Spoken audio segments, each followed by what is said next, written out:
C'est la première fois qu'il dirige un film seul. Gilles Lellouche, chef de bande sensible, a réalisé Le Grand Bain qui sort dans les salles ce mercredi 24 octobre.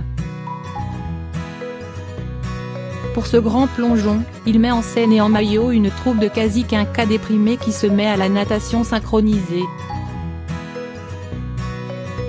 Un casting 3 étoiles avec entre autres Benoît Poelvoorde, Virginie Efira, Leila Bekti, Philippe Catherine, Mathieu Amalric, Mélanie Doutet et bien sûr Guillaume Canet, son grand ami. Une troupe comme les affectionne celui que tous décrivent comme un pote idéal, celui qui organise dîner et vacances. Gilles Lellouche lui-même se présente comme l'antithèse du solitaire.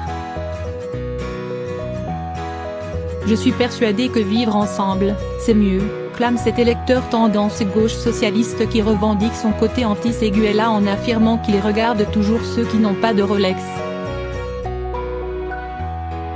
Il faut dire que le succès a mis du temps à venir. S'il n'a jamais regretté d'avoir abandonné les boires pour le cours Florent, une fois acteur, comme son frère aîné Philippe, Gilles Lellouche a gambergé à la sortie de l'école.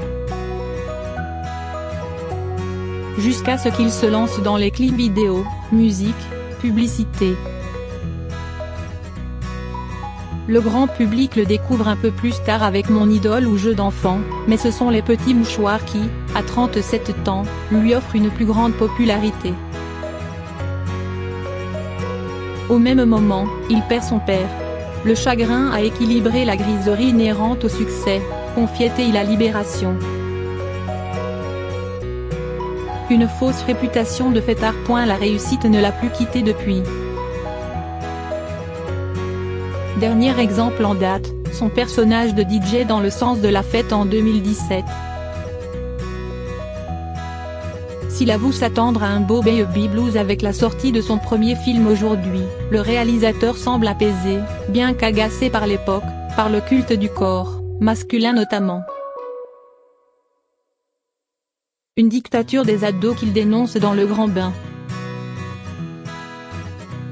Gilles Lellouche n'aime pas non plus cette exposition permanente sur les réseaux sociaux. Il préfère rester discret.